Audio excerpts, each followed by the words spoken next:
Selamat pagi, perkenalkan, nama saya Andreas Ferry Christian dari kelas 11 MIPA 2, nomor absen 2. Di video ini, saya akan melakukan identifikasi reaksi pembakaran hidrokarbon dan dampaknya bagi lingkungan. Alat dan bahan yang dibutuhkan yaitu 1. Gelas, 2. Lilin, 3. Korek api, 4. Gula, 5. Garam, 6. Tepung terigu, 7. Sendok, dan 8 adalah piring kecil. Langkah-langkah 1. Siapkan alat dan bahan-bahan yang dibutuhkan. 2. Nyalakan sumbu lilin menggunakan korek api. Dengan lilin diletakkan di atas piring. Langkah ketiga, kemudian ambil gula, garam, dan tepung terigu menggunakan sendok yang berbeda-beda. Kemudian dibakar di atas lilin yang menyala. Langkah yang keempat, pada pembakaran tepung terigu, letakkanlah gelas tepat di atas tepung terigu pada saat pembakaran, supaya didapatkan uap air dari pembakaran. 5. Amatilah secara seksama hasil reaksi pembakaran dari gula, garam, dan tepung terigu. Eksperimen yang pertama, pembakaran gula.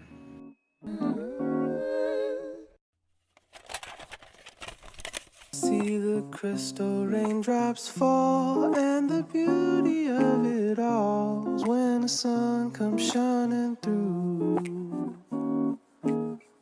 to make those rainbows in my mind. When I think of you sometime, I wanna spend some time with you, just the two of us.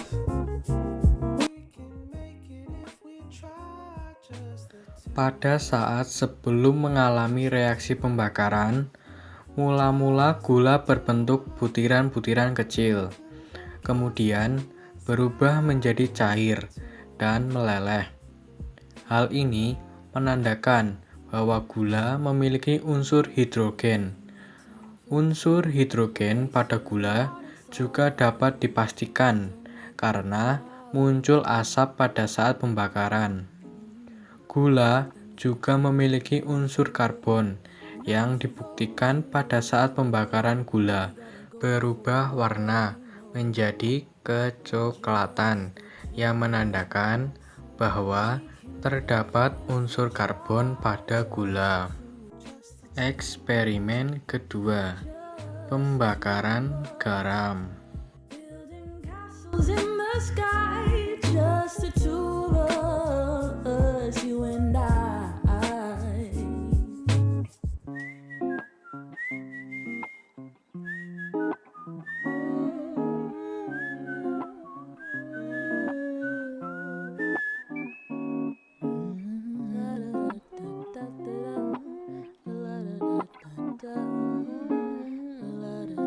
Let's get together, baby.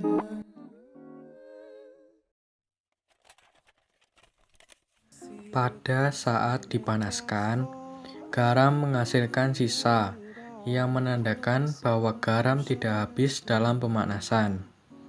Garam juga termasuk ke dalam senyawa anorganik karena unsur penyusunnya tidak mengandung karbon dan hidrogen yang saling berkaitan.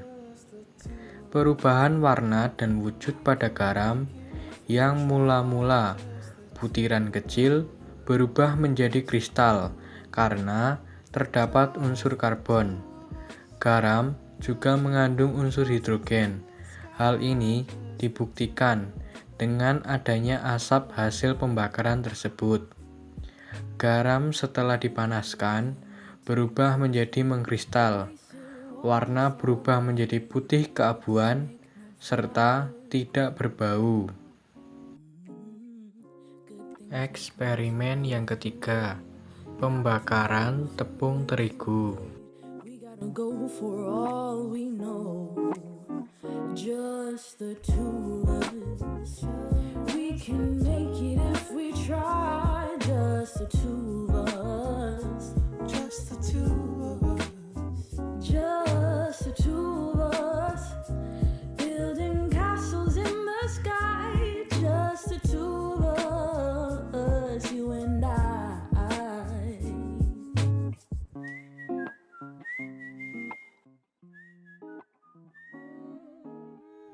Tepung terigu termasuk campuran hidrogen. Terigu tersusun atas pati. Pati tersusun atas karbohidrat, amilosa, dan amilaktopen. Munculnya uap air yang terdapat pada gelas penutup pada saat proses pembakaran disebabkan oleh adanya unsur hidrogen dan oksigen yang terkandung di dalamnya. Kemudian, adanya endapan setelah pembakaran menunjukkan bahwa adanya unsur karbon pada tepung terigu.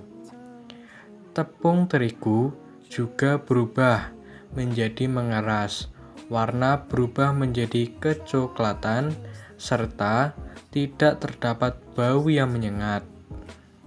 Gambar di atas ini adalah dokumentasi hasil pembakaran. Penjelasan materi singkat.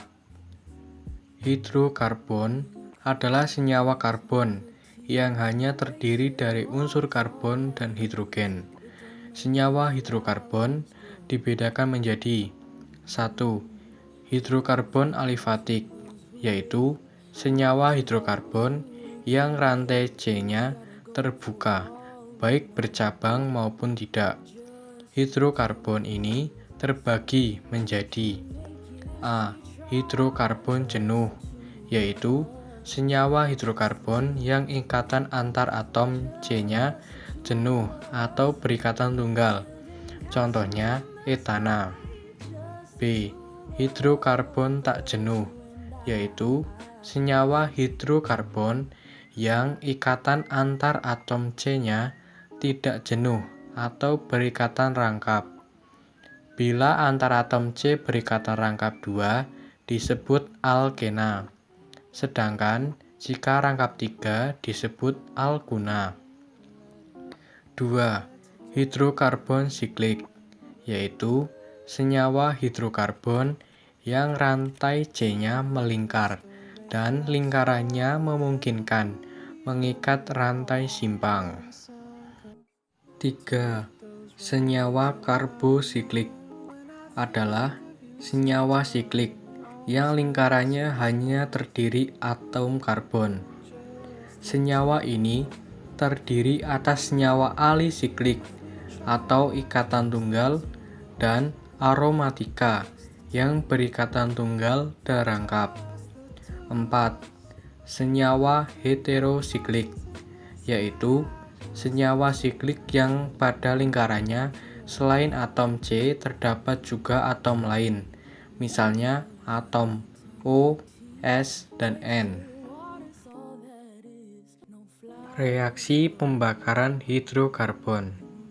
Bahan bakar fosil seperti minyak bumi, batu bara, dan gas alam. Kandungan utamanya adalah hidrokarbon, belerang, nitrogen, dan oksigen. Reaksi pembakaran hidrokarbon yang tidak sempurna akan menyebabkan terjadinya polusi udara. Berikut ini adalah jenis-jenis pembakaran hidrokarbon. 1. Reaksi pembakaran sempurna adalah senyawa hidrokarbon yang menghasilkan gas karbon dioksida, CO2, dan uap air atau H2O. Contohnya, pembakaran sempurna propana atau gas dalam LPG. 2. Reaksi pembakaran tidak sempurna. Proses pembakaran tidak sempurna menghasilkan gas karbon monoksida atau CO dan uap air atau H2O. Hal ini terjadi karena kurangnya oksigen.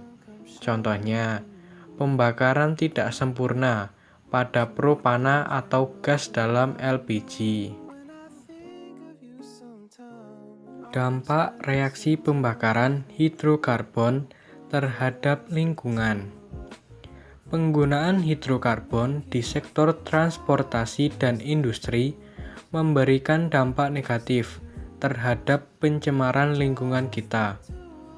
Beberapa gas yang timbul akibat pembakaran hidrokarbon antara lain yaitu 1. Gas karbon monoksida. Dampak dari pencemaran udara oleh karbon monoksida terhadap lingkungan adalah penurunan kualitas udara yang berdampak negatif terhadap kesehatan manusia. Konsentrasi CO berlebih di atmosfer dapat meningkatkan efek rumah kaca.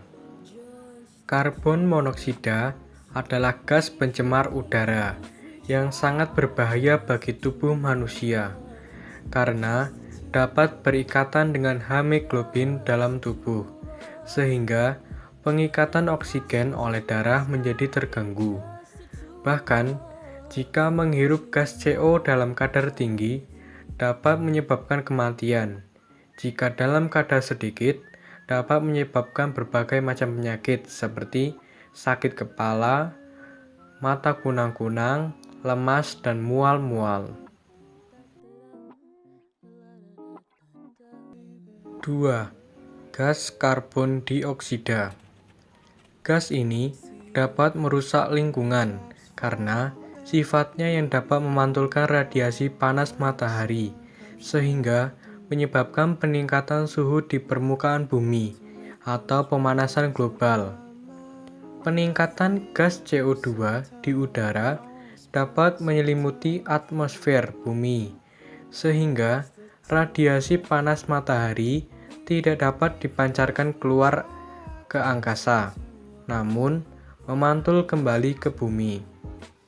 Peningkatan gas CO2 di udara dapat mengakibatkan mencairnya es di kutub bumi, sehingga berakibat naiknya permukaan air laut, perubahan iklim di bumi, yang menyebabkan kekeringan dan peningkatan terjadinya bencana alam, seperti banjir, badai, dan kebakaran hutan. 3. Partikulat. Terdapat benda yang terbang di udara, dan sebagian besar tidak dapat kita lihat, yang disebut dengan partikel atau bahan partikulat. Bahan partikulat adalah polutan udara yang banyak mempengaruhi kesehatan masyarakat. Bahan partikel dapat dalam berbagai bentuk dan ukuran, dapat berupa bahan padat, cair, atau percik udara. Bahan partikulat dibagi menjadi dua kelompok besar, yaitu bahan yang lebih besar disebut PM10 dan yang lebih kecil disebut PM2,5. Partikulat berupa karbon dan timbal dapat menimbulkan iritasi pada kulit, mata perih, dan gangguan saluran pernafasan, serta dapat merusak ginjal. 4. Gas SO2, NO2, dan NO3.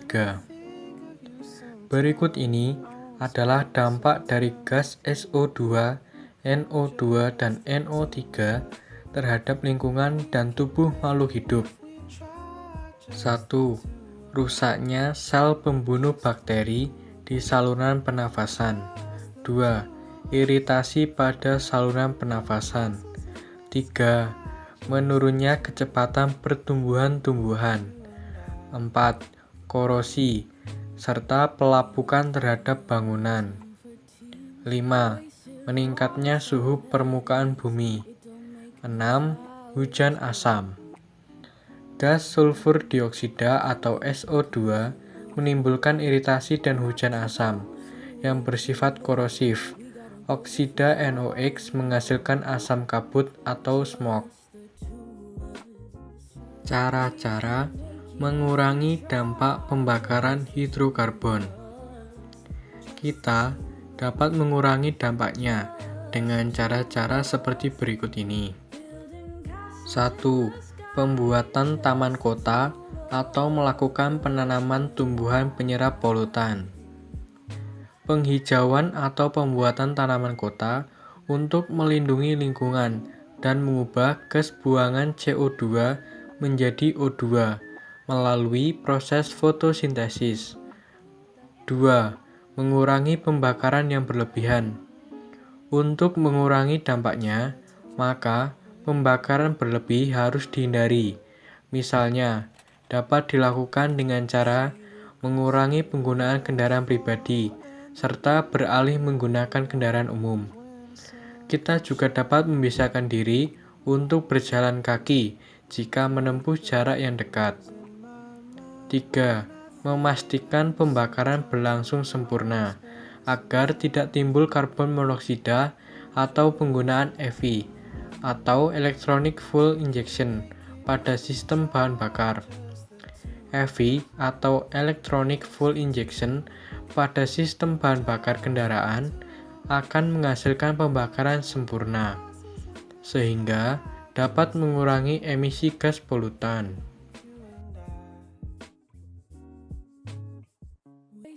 4. Menggunakan bahan bakar alternatif yang dapat diperbarui dan ramah lingkungan, seperti tenaga surya dan sel bahan bakar atau fuel cell.